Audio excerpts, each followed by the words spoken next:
When it comes to health, there are many pathways that lead us to the place where you want to be, optimal health.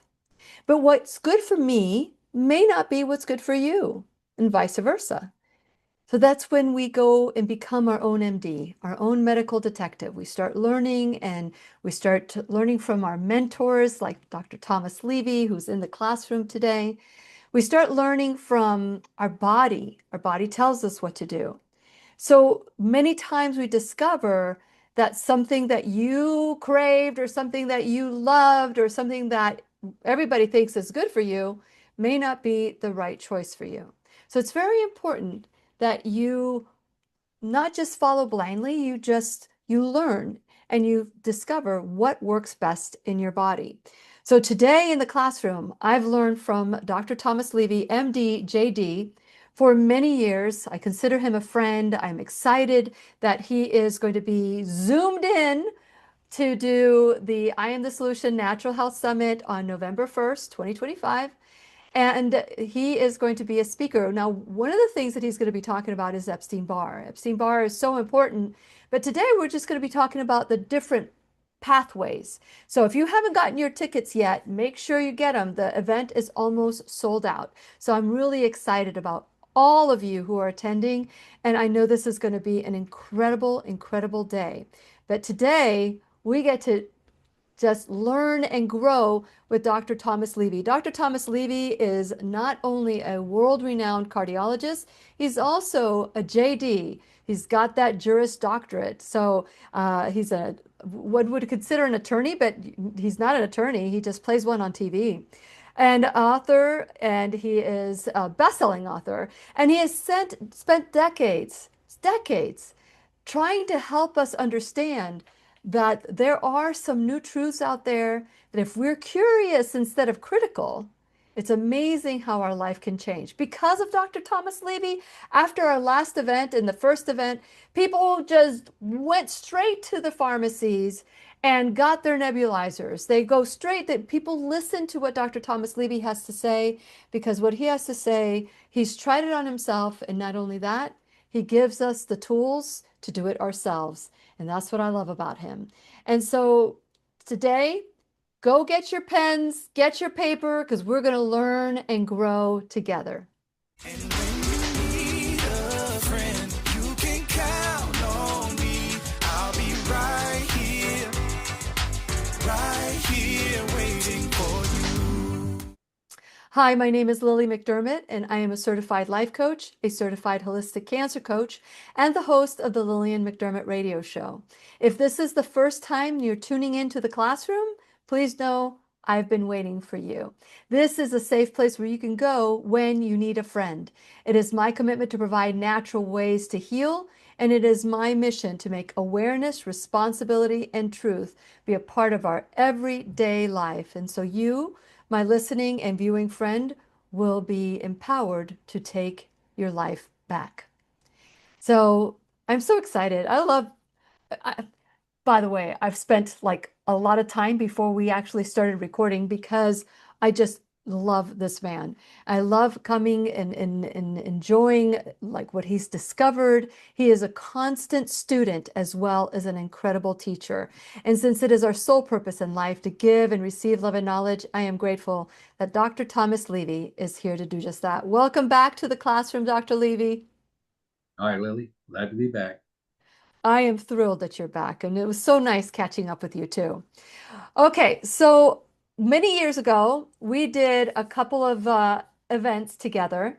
The one is called Optimal Health, your protocols, where you shared it with all your different doctors, Dr. Levy's optimal treatments of disease, and you gave them the protocols. And the roadmap to health of symptom relief. This was one for lay people. So the one for optimal treatment of disease, it was about protocols. This is more of a medical. We had a lot of doctors, and we still from time to time get them to come and purchase your event. So it's there at whenyounneedafriend.com, and please check it out, Dr. Thomas Levy's event. But today we're going to take some go back to the basics, to the very beginning. When Dr. Thomas Levy came in the classroom and razzle-dazzled me with his vitamin C awareness and or his knowledge of hydrogen peroxide, knowledge of mitochondrial health, and we're just going to go there and just tap into it because we're going to learn from him as well on November 1st, 2025.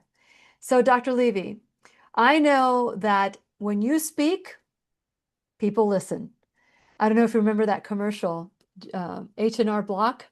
When H&R Block speaks, people listen. So with you, let's catch up with you. Tell us what you've been up to and how we can learn and grow with you. Well, I guess what I've been up to most all is I finally finished my most recent book entitled The Only Cause of Disease. And I wanted that title to be provocative, but accurate. And I think I achieved that because I think most people, most docs, and many other people would say, the only cause of the disease, there's many causes of disease. No, there's not. There's only one cause of disease, and that is toxins. Why? Because the only thing toxins do to cause damage is oxidize. So when they oxidize, which is to take electrons away from a unique array of biomolecules inside the cell, proteins, sugars, fats, etc., enzymes, they no longer function. So oxidation of biomolecules causes biomolecules to lose function. Different toxins will cause different diseases because their unique chemical structure will cause a different array of biomolecules in different locations and different concentrations to be inactivated.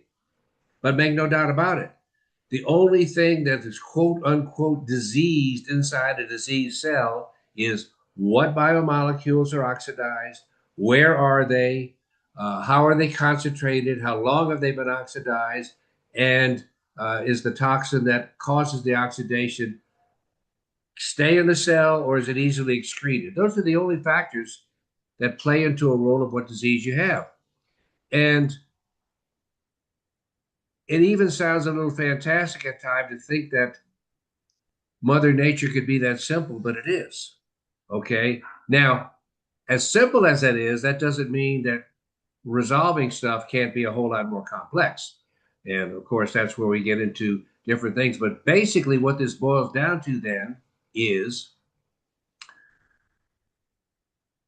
all diseases need to have two primary methodologies of treatment. One is you need to bring in as much antioxidant capacity as you can, vitamin C and other good things, magnesium, all the good supplements, to restore electrons to oxidized biomolecules, and that completely repairs them. If there's no new damage taking place and you bring in enough antioxidants, you completely repair the biomolecules and restore normal function. But that's not usually the case because you have an ongoing, continuous in most people, exposure to new toxins. So at the same time you're repairing old damage, you're causing new damage. So you have to address both ends. You have to repair damage and you have to identify, prevent, resolve, neutralize, chelate, whatever the new toxins are. And if you could do the good job of that, you can actually cure a number of diseases that are considered to be incurable. It's that profound.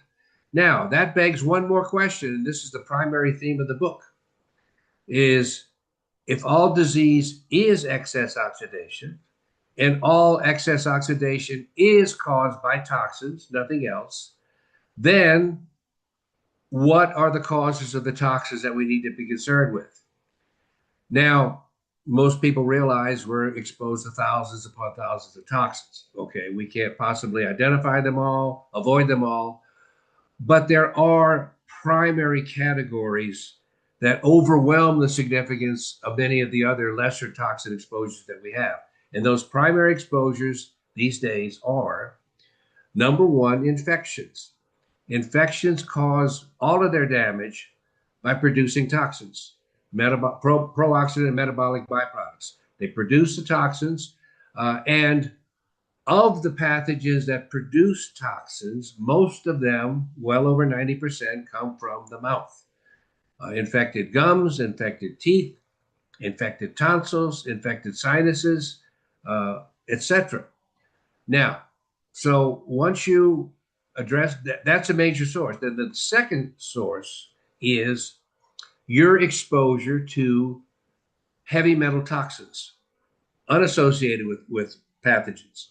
And we have a whole host of them, and we might discuss later where they come from. But the point of the matter is, most people have an enormous amount of mercury in their heart and in their body, an enormous amount of antimony, substantial amount of lead, and all the other heavy metals. And the thing is these need to be addressed if you want optimal health before your health starts to deteriorate. You need to be getting rid of that load before you finally tip the scales with another new toxin and then make everything manifest in clinically significant. And then finally, what's becoming less of an insidious and more of an apparent toxin every day is the persistent spike protein. Okay, the persistent spike protein. We now have estimates on the persistent spike protein, which for people that aren't aware, comes from having chronic COVID, but most commonly from having one or more of these quote unquote COVID vaccinations, which just put an enormous amount of spike protein in the body, which many people can never resolve or get rid of. But the question then begs is, what do you do about it? All right. You need to identify number one. You need to know that it exists, number two. And you need to know how prevalent it is. Right now, we're a country of about 350, 360 million. And some of the estimates are based on some pretty solid data that we have at least 20 million people in the United States with chronic COVID or the syndrome of persistent spike protein, which translates to almost 350 to 400 million around the world. So our initial pandemic has sprung and put forth an even new and more insidious pandemic. We have lots of people now. And the thing is as human beings, we tend to adjust whatever we have. You know, you say, oh, I get headaches all the time. Well, don't have too many headaches today. I'm doing good. Well, no, you're not doing good unless you have no headaches at all. All right. Or my joints aren't hurting quite as bad as I'm doing. I'm doing good. No, you're doing better, but you shouldn't have any joint pain at all. You're going in the And right direction, right? You're going in the right right. direction, but not you're And there, the not thing about there. the spike protein is it's very non-specific. The spike protein hits the whole body. So you have so many people who they've just never felt good again, either not overcoming the COVID infection or having the spike protein. So that's the biggie there. Oxidation is all disease. Toxins cause all oxidation. And nearly all the significant toxins that have people sick around the world are oral infections, accumulated heavy metals, and persistent spike protein, predominantly from the vaccine. Okay, that's a huge, huge, huge field, like a target. If I'm looking for a target practice, I couldn't have asked for a bigger target. You know, it's like the biggest bullseye forever. Um, let's talk about toxins. We're surrounded by toxins. Unless we're in a bubble, remember the bubble boy, unless we're in a bubble, we're not going to be, uh, everybody's going to be exposed. Everybody is in this toxic cesspool. I love the fact that you start by saying, look in the mouth. That is your first place where you're going to find the toxins. Now, with that in mind, even if you get your mouth fixed, people eat food with glyphosates. They eat, they fish that have plastic or mercury. There's so many different things. How do you choose what place to go? Do you go straight to the mouth first, no matter what? Or do you actually look at the environment and say, wow, this person was exposed to lead when they were a child. This person, how do you bring this enormous bullseye, this enormous target, and bring it down, funnel it to bite sizes. Well, the point I was making about the mouth is even though we have thousands upon thousands of toxins we're exposed to, unless you have some extraordinary unique exposure, like you live next to a pesticide plant and you're inhaling those fumes all day long, Yeah. if you just have the quote unquote normal, which of course gets worse every day, but normal for the general population exposure, non-specifically to white toxins, still, if you have a clean mouth and you supplement extremely well, you're going to have as good a health as you can in our present toxic environment. So Even with all the toxins around us. even with all the now, that's not to say, I mean, you pay attention to your diet, you pay attention to the water that you drink, you pay attention to different sources of toxins. But what I'm saying is, for the most part, picking and choosing, saying, well, I know there was some glyphosate exposure there in that food. I'm not going to eat that. But then you have a root canal in your mouth that's chronically infected and you refuse to get it out. You're missing the boat entirely. Okay. I mean, you attack the bear in the room, not the chipmunk. All right. That's what we're talking about there. So you have to take care of the biggies. All right. Yeah. And the biggies are always in the mouth, in the form of infected teeth. And something else that we're seeing more and more is we see lots of folks, a fair number of folks, they seem to have their gums in good shape. They seem to have they have no root canals. They're CAT scan. They see no infected teeth. Well, we still in that setting see diseases like breast cancer and heart disease where oral pathogens typically associated with an oral source, are showing up in the breast or showing up in the artery around the heart. So we need to look a little harder. And one of the things that we sort of tend to ignore, I write about it, you shouldn't ignore it, are the tonsils. The tonsils continuously drain the jawbone. And even if you had gum disease in the past, or if you had an infected tooth in the past that was extracted, odds are your tonsils are going to be chronically infected as well. And we detect this with some scans, but they're not that reliable. And you need to do empiric therapies of the tonsils to make sure all this toxicity goes down. Now, this goes along also and then blends into something called chronic pathogen colonization. What I was talking about with the gums and the teeth generally is focal infections, abscesses, this sort of thing. We have another infection phenomenon called chronic pathogen colonization, where you don't have a gross infection, but you have a more generalized area, usually on a mucous membrane surface in the nose or throat, but also on the tongue, also in and on the tonsils, where you have pathogens growing at a very, very slow rate. They're not growing enough to cause an abscess, but they're sitting there growing, producing pathogens. And what do you do? What do you do with all of those pathogens? You just swallow them. Okay. And this brings in another major factor initiated by the mouth, but still a tremendous factor later on its own accord.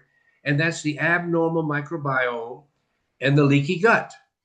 As you continue to swallow these pathogens, well, then you oxidize and poison the gut. And when you start having an abnormal microbiome with lots of pathogens rather than just healthy microbes, they produce toxins, and the oxidative stress on the proximal gut causes those intestinal cells to be leaky. And next thing you know, and this is well established in the literature, you have large amounts of gut toxins and gut pathogens literally being assimilated into the blood and disseminating anywhere in the body.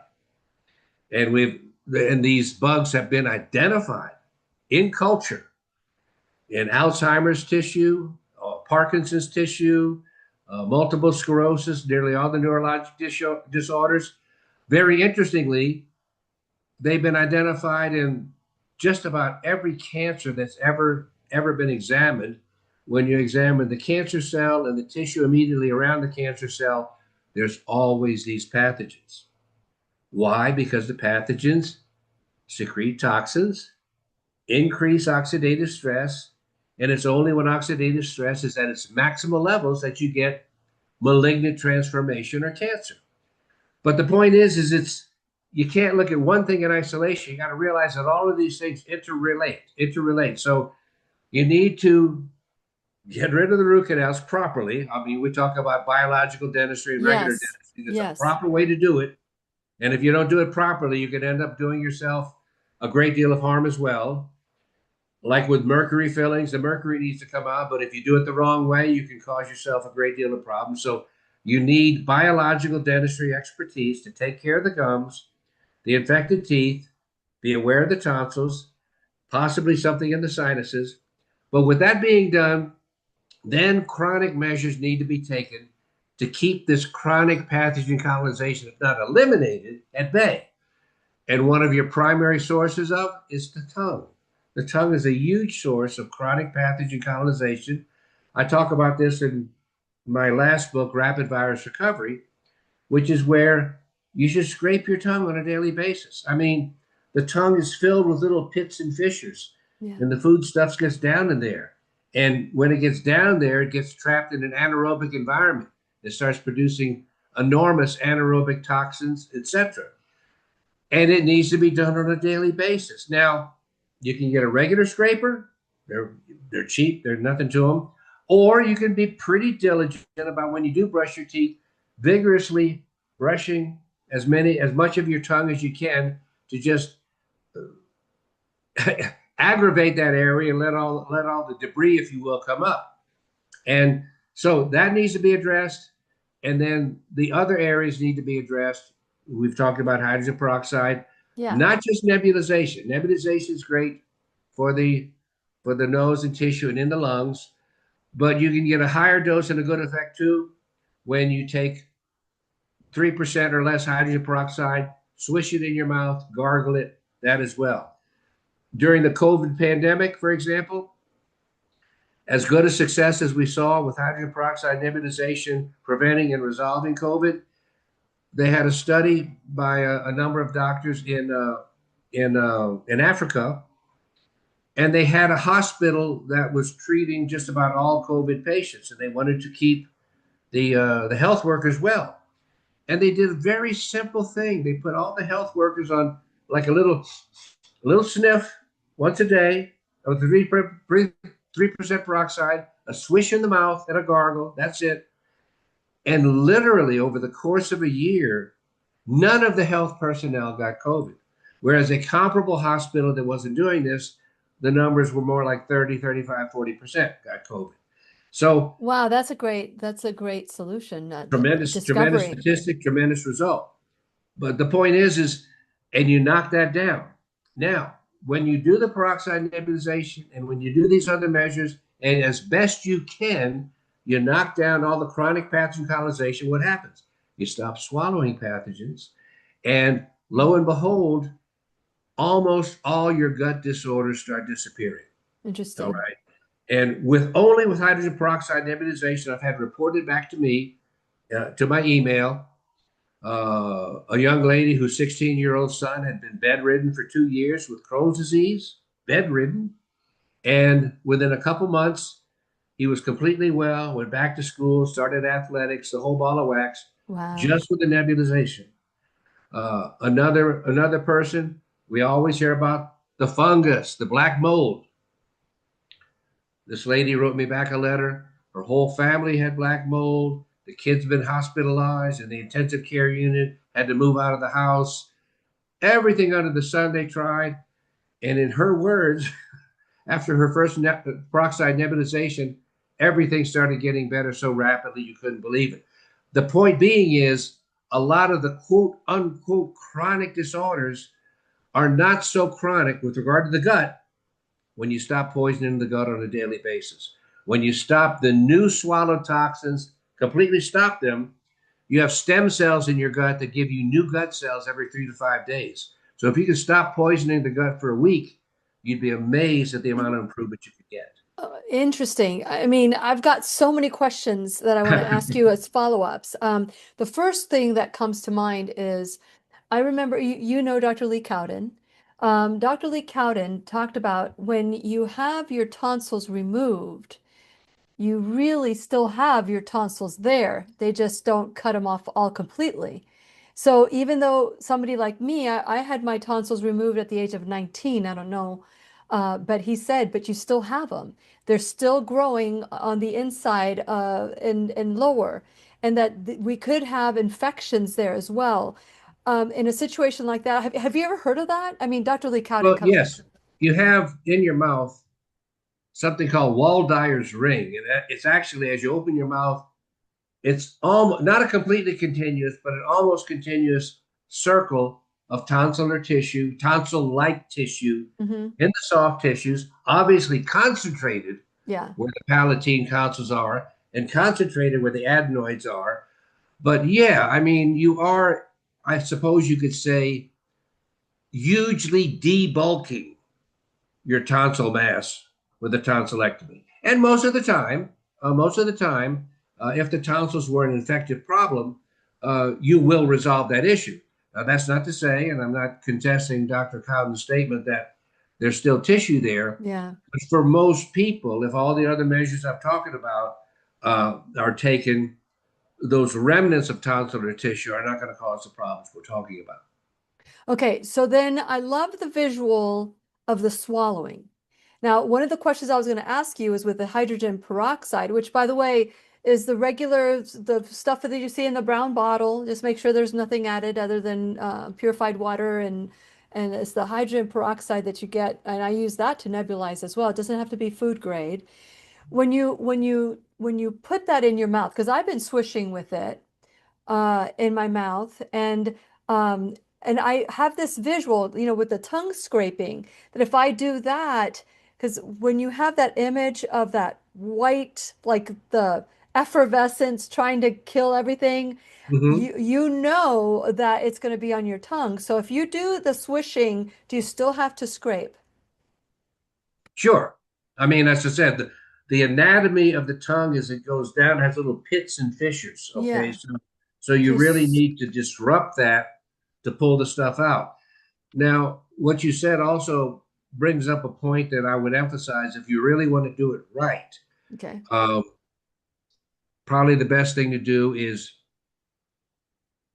first to, well, either brush your teeth first or not, either way. But it's better to do a scraping of the tongue. And then after you've done that, do a quick swish with hydrogen peroxide, Got it. Yeah. When it's that there's less to go where penetrating. it's disrupted and it has access to whatever's been accumulating.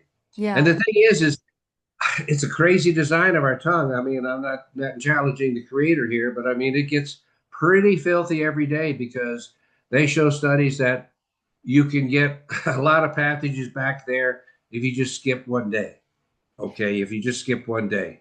So, and they document that, believe it or not, by showing that there's enough toxins that get trapped in the tongue that the systemic index of increased inflammation, the C reactive protein, will go up. And when you properly scrape the tongue, it'll go down. Wow. So you're Wow. talking about a systemic effect, even though it might not at first blush seem like it would be relevant, it's very relevant. And of course, in addition to its direct effect on the body and toxicity, what is this doing? This is when you, let's say, for example, you nebulize with peroxide the day before and you completely cleaned out the areas. Well, what's going to happen now if you never did the tongue? The tongue is going to reseed all those areas. And within a few days, it'll be like you never nebulized if you don't take care of the tongue as well. Okay. So I'm getting an image of the mouth being like the garbage disposal going into our stomach being the trash can.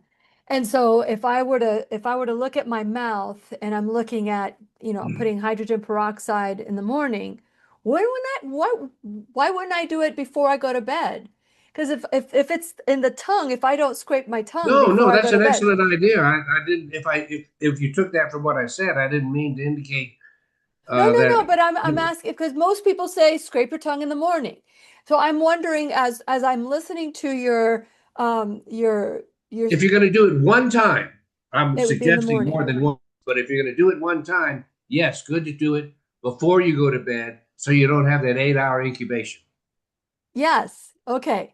Right. So because there's so many toxins, starting with the mouth, that is what I'm hearing you say is that these are the ones that are affecting us the most because it's already in our mouth and the mouth is and I remember you saying distinctly that as a cardiologist, you were able to help more people by looking in their mouth and by helping them with, and maybe I'm paraphrasing this, but that when you take care of your mouth, if you don't take care of your mouth, it will lead to heart disease. But if you take Well, care of we your have mouth, this one go study ahead. that's very dramatic. Yeah, I'll cite yeah, it and for maybe you. this, And yeah. people can reach their own conclusion. Is when you get atherosclerosis, narrowing in the coronary artery, and you start developing plaques, blockages, etc. In 2006, a researcher did a study on 36 patients with known chronic coronary artery disease, known blockages. And in the course of doing another angiogram, he did something called an atherectomy. That's basically a little catheter roto-rooter. They actually have a device that goes in there and literally scrapes out the plaque to open up the blood vessel. So in 36 patients, he did this. And in 36 patients, he found over 50 different virus, bacteria, and fungal pathogens in that plaque. And a large number of them were distinctly of oral origin. All right. That's 100%, 36 out of 36. Uh, Even if all heart attacks, 100% do not come from the mouth, I guarantee you well over 95% do. Because these pathogens don't appear out of thin air. Okay, they don't appear out of thin air, and there's reasons why they accumulate in the blood vessels. I mean, when you chew on infected teeth or gums, you express these pathogens directly into the blood. Chew down hard, you express them directly into the blood, but they don't initially do anything because they're being expressed into the venous situation. The venous side versus the arterial side is very low pressure. So there's nothing pushing them against the walls of the blood vessel or the vein. But as it travels then in the blood to the pulmonary system, goes around the pulmonary arteries, then into the left atrium. And then from the left atrium, which is low pressure, it goes into the left ventricle, which is high pressure. So in one contraction of the heart, the pressure of the surrounding blood goes from 10 millimeters of mercury to 120, 140, 160 millimeters of mercury. And when that happens, it comes out of the heart with velocity and literally embeds in the coronary arteries and then begins their growth. Okay. This is amazing information. Always, always, always information that we can use. And I'm excited about your new book, The Only Cause of Dis-Ease. That's really a great title. And not only that, I'm sure the next time you come in, we're going to be focusing on just the book. And I think it's food for thought, food for thought, because when you see somebody and I think maybe all of us could look in the mirror right now. And if we see anything brewing in our mouth, what Dr. Levy is talking about would be to our best interest to start at least the hydrogen peroxide, go to a biological dentist, and start removing all those pathogens. And so this is part of the many pathways because who doesn't? Who doesn't have issues with their mouth? There's a lot of people that do. There's a lot of people that don't. So does that affect you? Only you can look into your mouth. And I'm going to talk to Dr. Lee. I'm going to talk about the what's happening on my website, and then I want to talk to him about, the different things that are happening in the mouth that we can really become aggressive on so that we can eliminate the pathogens. So I want to encourage you to go to whenyounneedafriend.com. While you're there, please subscribe to my channel. That way you know exactly what's happening, when it's happening, and you get the first information before anybody else. So go to whenyouneedafriend.com, please subscribe to the website, and you will get a welcome letter and the weekly blogs and a copy of the audio um, sent directly to your email address. That way you can enjoy it whenever you want to. You can listen to it.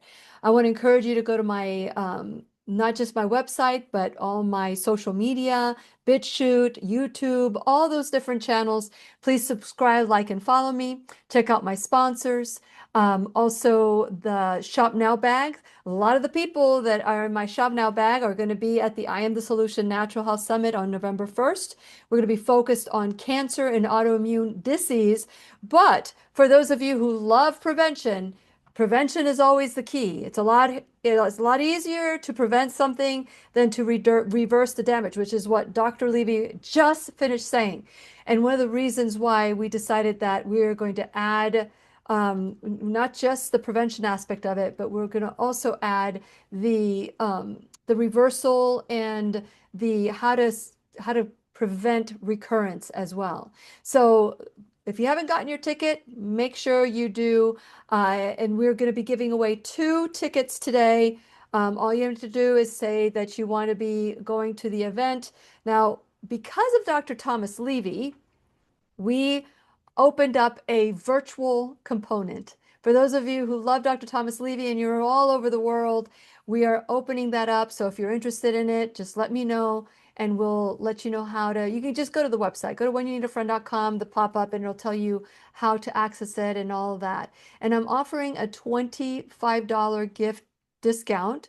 And it's if you put in it's the IATS 25. The IATS 25 to get $25 off if you want to attend the event. So that's with Dr. Thomas Levy. This is what we're offering today. But I want to encourage you to get your tickets right away because we're expecting the event to sell out any minute. So get your tickets today. And last but not least, you can become an enrolled student in the classroom, whether it's $1, $1,000 a month, a one-time donation. All of it is appreciated. I'm so grateful to all of you that have donated in one way or another. Just sharing this video is an amazing gift. So please share this video with your friends, tag me. And I love it when you tag. I just love to say thank you to you when you do. And so just again, let's start becoming our own MDs, our own medical detectives. Dr. Levy, you could be anywhere, and I'm so grateful that you've chosen to be with us today. It almost seems overwhelming to think that in our own mouth, it's creating bacteria that could lead to heart disease. What are some of the things that you recommend we do with a mirror? Just start looking at our body. What are some of the telltale signs Hmm. that I can say, definitely I've got toxins, or definitely oxidation, or definitely, what are some of the telltale signs that we can see or feel or smell? Well, certainly, as you're alluding to, sophisticated testing is needed to make a thorough evaluation. However, Yeah. because you can't tell that you have an abscess tooth, because believe it or not, they're asymptomatic. They develop abscesses and they don't hurt. So you don't know that without a test. You should know if you have a root canal or not if you paid attention when you went to the dentist. But the 2 probably things you can hang your hat on Mhm. are number one, looking in the mirror at your gums. Your gums should be 2 things. They should be nice and pink, and in between the teeth, you should have a little cone. You should have a little peak of gum going between the teeth. If that flattens out and sometimes even goes straight across from one tooth to another and leaves a space between the teeth, that's moderate to advanced gum disease. It doesn't have to be any pain or not. Now, what that does is if you have lost this nice peak of gum in between the teeth and now it's flattened out, by definition, you have a substantial number of pathogens already working their way between the tooth and the gum attachment, eventually working their way down to the tip of the tooth, the apex, where it can start an infection down the road that you don't have right now. So you can see very quickly if you're using any discrimination at all to tell whether or not you have very healthy gums, moderately healthy gums, or pathetically healthy gums. Okay. Number two Pathetic. is bad breath. Okay. Pathogens cause bad breath. Normal microbial flora does not. Now, predominantly, you're going to have the sources of pathogens causing bad breath are going to be, to a lesser degree, but still infected gums. But remember the tongue. All right. If you have a heavy colonization on the tongue and you don't do the measures that we already talked about with regard to cleaning it and brushing it, etc., and the peroxide, that's a major source of bad breath and a major indicator. Like I said, bad breath is not normal. All right. You just can't say, well, I've had bad breath all my life. That's the way it is. I can't deal with it. I just do my mouthwash. No, no, no. That's not normal, and you should do something about it. Not just because you don't want to gross out your friends, but because you want to have good health and good social interactions. And And you're not talking about the smell of garlic in your breath, but comes no, from no, no, food. no. You're Oh talking yeah, about something crawled in your body and died. that's graphic but correct. Okay, keep going. And finally, the tonsils. The tonsils can also contribute to this, but your main sources of, in my opinion, of pathogen generated bad breath is going to come from the tongue not being properly cared for, and probably from chronically infected gums. So, what should be done on a regular basis, if possible, in addressing things such as bad breath, things such as diseased gums? And it's very, very simple and it's very, very effective. And that is regular hydrogen peroxide, excuse me, not, regular hydrogen peroxide solution in your water pick. Okay, a water pick, you have I don't know, several hundred cc's of water, and then 30 or 40 cc's of that good old 3% hydrogen peroxide we've talked about. And not only does it do what flossing does, which is get rid of the food between the gums, all right, and it does it better than flossing. I don't advise flossing for a number of reasons. The other thing it does is when you point it down, you continue to get the peroxide in between the tooth surface and the gum surface because periodontal disease only develops and only stays unimproved by the persistence of pathogens deep inside those areas. Once you start killing those pathogens, I'm not going to say for everybody, but I've seen very quickly horrible flatline gums turn into beautiful peaks of gum within just a couple of weeks. So, and that is not only one of your best preventions against bad breath, it's one of your best preventions against future advanced tooth disease. Okay, so you have a reservoir, you have your water pick, and there's a little tank. So let's say you fill up the little tank. Maybe there's about this much water in the tank, Right. maybe this about around. How much hydrogen peroxide do you add? What is the dilution First of that? all, people shouldn't get worried about it being an exact science. I mean, Yeah. personally, I just glug glug a little bit like that. But if you want to be more measured, take 2 or 3 tablespoons, so like 30 to 45 cc's of the 3% peroxide in the water. And if you want, not necessary, you can put a splash of your favorite mouthwash in there for taste. Okay. Okay. Because I'm thinking I'm not putting enough in there. So I've started. You're not gonna put in too much. You can put in more, no problem. Yes. Okay. Okay. So that is something that we can do. The other I, thing too is one thing too is we you know you can use tap water. That's fine for this irrigation. But something that doesn't get done that helps even a little bit more is in your bathroom. Turn on the hot water and get it as hot as it can be, and put that in the tank. By the time it goes through the tank, it's not going to be scalding hot. It's just going to be warm. So you get the water as hot as it'll come out of the hot side of your faucet. Fill up the tank, and warmth adds a lot to how well you clean anything, right? I mean, yeah. you wash your hands in ice cold water, and you wash your hands in warm water. Same thing. Yeah. Yeah. Well, or, most of the time we're at the mercy of whatever sink is dispensing when we're Well, out sure. there. Yeah. So I'm I talking never about a even thought regular of that. habit at home. Regular habit at home. Well, it feels so comforting when you have something warm. I remember when I first started water picking and it was cold, it was like, oh my gosh, this is like it wakes you up in the morning. It's like a cold water plunge.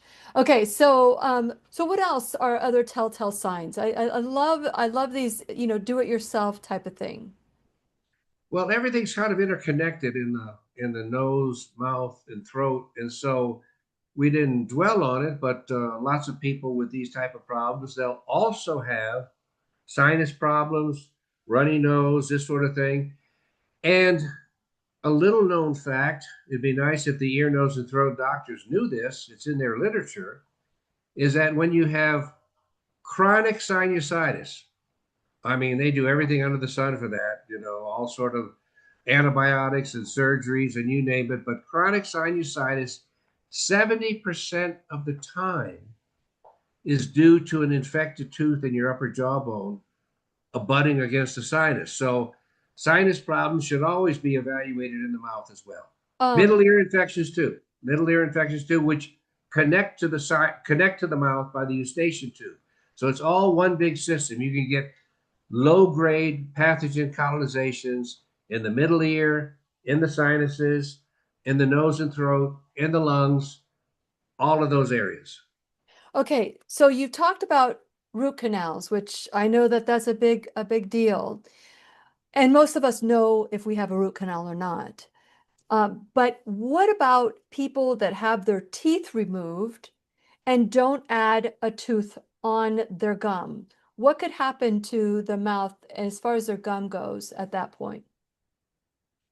If A you tooth removed, but if you what have if you have a tooth removed, extraction? first of all, the cavitations, Right. like they're not done properly. First of all, the pathogens there, and second of all, what happens to the mouth if a like something not put in that area where the tooth is gone? Could that cause a problem as well?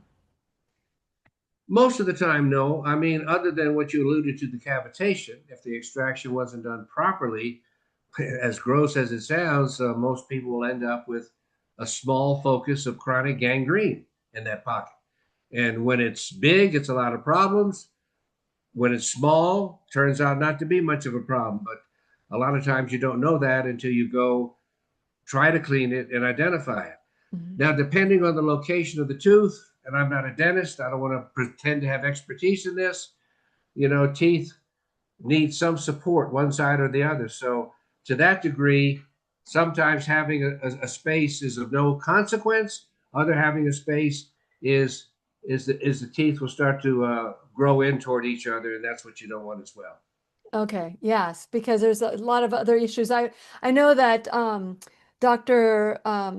Dr. Stagg, she had mentioned that whenever you need that tooth to have something else to hit, or else eventually the Right. tooth on the top will end up having a failure as well. So I was just wondering if that could cause problems with the tooth on top, if that would be an issue. So Well, I mean, in general, you want as many teeth to oppose the other teeth as possible. So it's never desirable to lose that opposing tooth. But most of the time, it's not going to be major consequence. But there's nothing wrong as if you're financially able and you have a good biological dentist to get an implant after an appropriate extraction, because a good implant is a very, very good substitute for a natural tooth. And as long as you get it done right, and there was no infection at the time that you had the implant put in, with proper maintenance, implants like that can last many, many, many years without problems. Same thing for bridges, this sort of thing. The downside of bridges is you sort of have to really shave down two normal teeth on either side to have the space in between the filled, but they work very well as well. I mean, I have two bridges in my mouth for nearly 30 years now, and they're doing fine. So it could be a great long term solution. yeah, I just wanted to bring up the point of having your tooth extracted the wrong way can be just as bad as having a root canal tooth because there's that infection if it's not done. So I can't emphasize more about how important it is to have a biological dentist or someone who understands the consequences if they don't do it correctly. What are And you some know, of, you have go some, ahead. you need to have, this is going to sound funny. You need to have a dentist that believes in cavitations. I mean, so many mainstream dentists just think it doesn't exist because the top of the tooth is healed over, so there's a little bony top, and it's not apparent on the X-ray. But when you put a drill bit on top, boom, it falls into a hole. For the most part, small cavitations don't have a big clinical consequence. But I very recently at a conference I went to in Argentina, one of the ladies there related her history to me, and she was being taken down by collagen vascular disease, kidney failure. I mean, Wow. her whole body was just going to seed. And she knew about all the things I'm talking about and went and had no root canals, gums were great, no infected teeth, everything looked fine. But there was one area in the back of the jawbone that showed a diminishment that turned out to be a large cavitation. Wow. And the only thing she had done was have that cavitation cleaned out, and she completely recovered. So Wow. I'm not saying that's typical, but I'm saying when we're looking at this, Gotta look at everything. what to do when things aren't responding, when you think you've had everything done in the mouth that needs to be done, make sure you see a biological dentist that does a proper evaluation and exploration for cavitational lesions at sites of old extraction, especially the large molars. I mean, obviously, the larger the tooth that comes out, the bigger the hole that's going to Yes. be left in if it's not cleaned out correctly before it heals. Yeah, and for many of us, by the age of 16, they removed our wisdom teeth, and possibly right there, that could be the start of an issue growing that we don't even know about. Well, I put together a paper with Dr. Huggins 35 years ago, reviewing about 100 of his charts, and people who have had four wisdom teeth extracted, greater than 90% have at least three cavitations. So they're there. Wow. They're there. Wow. Okay. And do you know if you have it, if they are poking into your gums and they can see if there's anything going on? There's a hole? Is that what it is? There's a hole. You go into it right Yeah. there. Is It's that how not you always can apparent tell? on the x ray. But Yeah, you can't see it on the x-ray, but when the dentist goes in and looks at the pockets in your gums and see what's going on with your gums, if there's a hole, they would have been able to pick it up at that point, right? Because when they're checking the well, gums. what happens in the cavity, the extraction site is the top of the hole forms a little bone. So you do have a bony covering of the cavitation. And if you just touch it, it feels like normal jawbone. But if you take a little burr and then press on it, you fall into a hole. So it sort of evolved, it needs to involve an active exploration to really be definitive as to whether or not you have a cavitation Interesting. at the larger extraction sites. Okay, so we looked at the hydrogen peroxide. We've got about 2 minutes left in the classroom. I really would love for you to enlighten us with vitamin C and the importance of vitamin C and whether it's IV or oral. Okay. Well, I make a point in my book, and I've been talking about it for a long time. You only have health when your cells are healthy. That's logical. Well, you only have healthy cells when those cells have a normal level of vitamin C inside them. Now, there's many different things that can affect that, getting vitamin C, how you supplement it, whether or not you take some of these things that seem to allow some people to start making their own vitamin C again, like olive leaf extract or polycosanol. Then there's agents that facilitate vitamin C getting inside the cells, like cortisol, okay, and insulin. And there's things that we do for that. But bottom line is vitamin C is the pivotal molecule in your body for good health. Now, things like magnesium are incredibly important.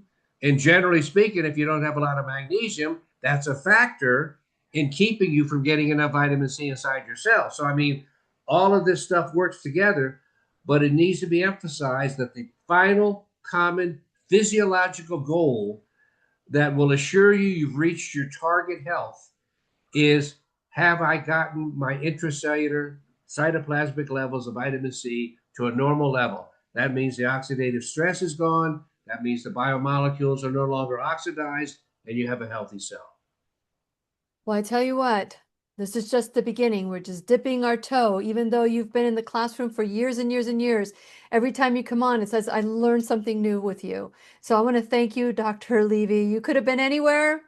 You could be having fun with your family, but you chose to be here. And you will also be choosing to speak at the I Am the Solution Natural Health Summit for Cancer and Autoimmune Disease. For those of you who would like to get a, did I say I was going to give away 2 free tickets? No, I didn't say that, did I? Well, Yes. you know what? I'm saying it right now. I'm giving away 2 free tickets.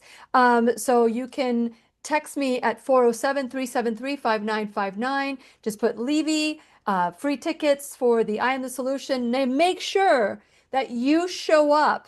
You are available November 1st in Rockledge, Florida, from 9 o'clock in the morning to 5 o'clock in the evening. We open registration at 8 and then we close at 6. So if you can stay those extra hours, that's even better. But if you can attend, or if you know somebody who wants to attend, let them know that we're going to be giving these tickets away. So Dr. Levy, you're amazing. Thank you so much. You've given me a lot of food for thought, especially with the tongue scraping. And when I do my rinsing of my mouth. So I want to make sure that I do it right, and by doing that, I can reduce the amount of toxins in my mouth. So thank you so much for everything that you do. My pleasure, Lily. And please remember, we'll be right here waiting for you worldwide at whenyouneedafriend.com. This is Lily McDermott and Dr. Thomas Levy wishing you love, peace, joy, and unexpected abundance. Make it the best day ever. Good job. Good job. I love it. The opinions and advice expressed on the Lillian McDermott radio show are intended for the individual callers and guests on the program and are presented to our wider audience solely for general educational purposes. Please act responsibly and consult personally with your own medical, psychological, or nutritional expert before taking any steps to improve your life.